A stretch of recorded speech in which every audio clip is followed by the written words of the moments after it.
जय हिंद में प्रश्न तो बहुत बहुत स्वागत करता हूं आपके अपने YouTube channel SP education and tricks पर। तो दोस्तों आज की इस वीडियो में हम बात करने वाले हैं पोएट्री का लेसन नंबर 3 जो आपका यहाँ पे कीपिंग क्वाइट है। इसका यहाँ पे सेंट्रल आइडिया बहुत ही इजी वे में बहुत ही आसान तरीके से यहाँ पे देखने वाले हैं।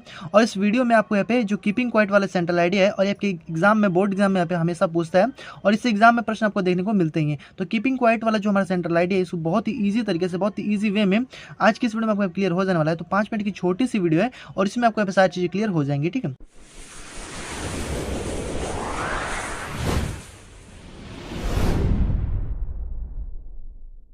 और चूंकि ये सेंट्रल आइडिया जो है आपके यहाँ पे मतलब कि लाइफ से ही रिलेटेड है। ठीक है, तो आप इसको जोर से देखिएगा, आपको यहाँ पे समझ में बहुत आसानी से यहाँ पे आ जाने वाला है और आपके चूंकि बोर्ड एग्जाम में आएगा ही आएगा। तो आइए यहाँ पे देखते हैं। तो देखिए सबसे पहले हम बात कर लेते हैं कि यह भाई किसके द्वारा यहाँ पे लिखा गया है, जो सेंट्रल आइडिया है या किसके द्वारा यहाँ पे लिखा गया है। तो पैब्लो नेरूदा के द्वारा यहाँ पे ये सेंट्रल आइडिया को यहाँ पे लिखा गया है। तो आइए यहाँ पे देखते हैं और बहुत ही आसान तरीके से यहाँ पे क्लियर करते हैं।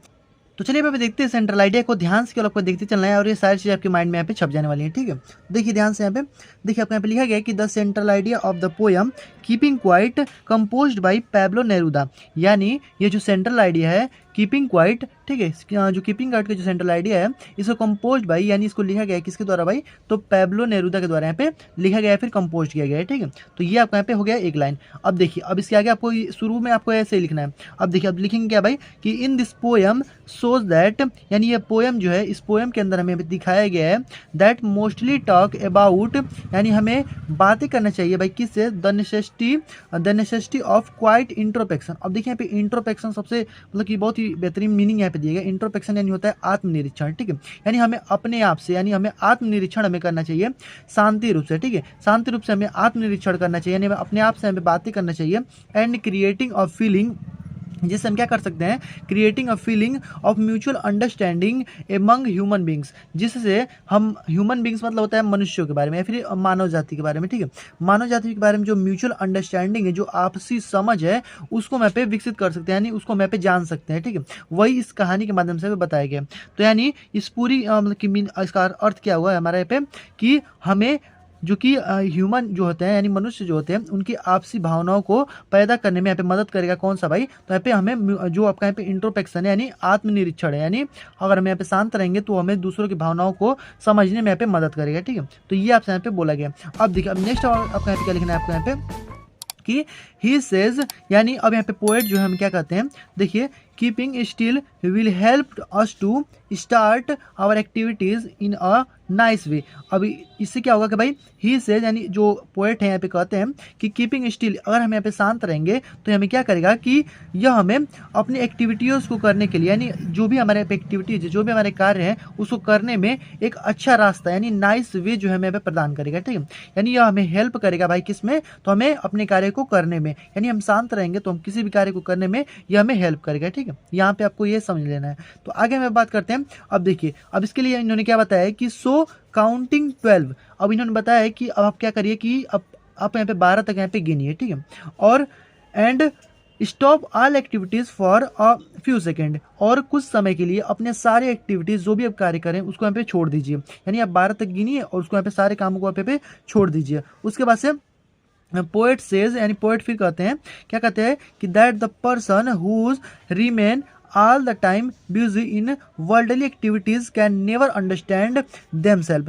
यानी इसमें कहने का मतलब क्या है कि पोएट से, यानी पोएट अब फिर से कह रहे हैं कि दैट द पर्सन, यानी कोई भी व्यक्ति हो जाए, कोई भी पर्सन हो जाए, हु रिमेन यानी जो हमेशा, ऑल द टाइम यानी हमेशा यहाँ पे बिजी रहता है। ठीक है, पूरे विश्व में जो व्यक्ति जो है इस सांसारिक जीवन में हमेशा यहाँ पे बिजी रहता है अपने कार्यों में ही लेकर के, तो वह नेवर अंडरस्टैंड, वो कभी भी नहीं समझ सकता देम सेल्फ यानी अपने आप को। ठीक है, यानी जो इस सांसारिक जीवन में हमेशा ही बिजी रहता है वो कभी भी अपने आप को यहाँ पे समझ नहीं पाएगा, यानी वो अपने आप को समझने का कभी मौका ही नहीं देगा। ठीक है, इसलिए यहाँ पे कहा जाता है कि आप थोड़ा यहाँ पे शांत रहिए। ठीक है, आपको यहाँ पे अपने आप के बारे में थोड़ा पे, अब जब अकेले रहेंगे ना तो आप अपने आप के बारे में यहाँ पे समझ पाएंगे। तो ये आपसे यहाँ पे जो पोएट है यहाँ पे बताना चाह रहे हैं। ठीक है, तो इसलिए अपने आप से को अगर जानना है तो आपको यहाँ पे अकेले रहना ही पड़ेगा।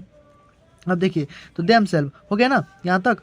तो अब बोला है कि एंड और try to harm to other people. अगर आप यहाँ पे अब देखिए, अगर आप यहाँ पे सांसारिक जीवन में ही लिपटे रहेंगे ना, तो इससे क्या होगा कि ट्राई टू, अब यहाँ पे प्रयास करेंगे अदर पीपुल, यानी अदर पीपुल को हार्म पहुंचाने के लिए, यानी उनको यहाँ पे नुकसान पहुंचाने की कोशिश करेंगे। इसलिए आपको यहाँ पे अकेले थोड़ा रहने का यहाँ पे प्रयास करना चाहिए, वो यहाँ पे कर रहे हैं।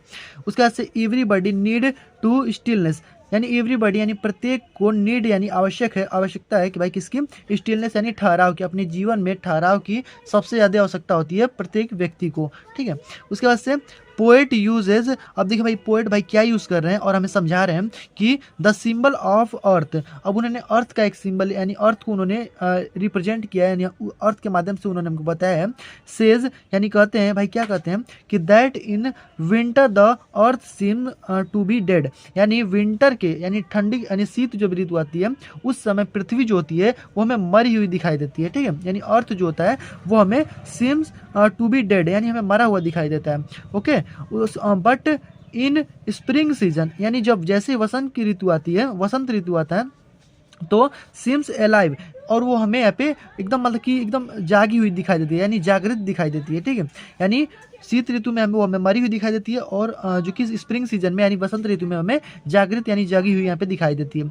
तो यानी देखिए कहने का मतलब क्या है कि वसंत ऋतु मतलब क्या होता है, जैसे हम देखेंगे कि सारे पत्तियाँ जो हैं झड़ करके और नई पत्तियाँ यहाँ पे आती हैं, चिड़िया चहचहाती हैं, तो इसीलिए उन्होंने उसको जगा हुआ बताया है, ठीक है। यानी इस स्प्रिंग सीजन को उन्होंने जगा हुआ बताया। उसके बाद से जो शीत ऋतु आता है उसमें यहाँ पे भाई मरा हुआ यहाँ पे दिखाया गया है, ठीक है, पोएट के अनुसार। उसके बाद से देखिए क्या बोला गया कि सो द पोयम प्रूव्ड, यानी इस प्रकार से जो पोयम है यह हमें प्रूव करती है, इस चीज़ को यहाँ पे सिद्ध करती है कि that's is life is stillness, यानी हमें अपने जीवन में ठहराव जो है सबसे ज़्यादा ज़रूरी है, यानी हमें अपने जीवन में ठहराव लेना चाहिए, ठीक है। तो इस प्रकार से यहाँ पे जो पोयम है आपका यहाँ पे खत्म होता है, और इतना ही आपको अपने बोर्ड एग्जाम में भी यहाँ पे लिखना है, ठीक है। तो बस आज की इस वीडियो में इतना रह देते हैं। आई होप आपको सारी चीज़ें यहाँ पे कीपिंग वर्ड से रिलेटेड यहाँ पे सेंट्रल आइडिया जो है यहाँ पे समझ में आ गया होगा। तो बस अब मिलते हैं इसके नेक्स्ट वीडियो में, और भी इसके आगे वाला जो चैप्टर होगा हमारा लेसन नंबर 4 उसको हम नेक्स्ट वीडियो में यहाँ पे देख लेंगे। तो बस आज की इस वीडियो में इतना रह देते हैं, मिलते हैं इसके नेक्स्ट वीडियो में, तब तक गुड जय हिंद, वंदे मातरम।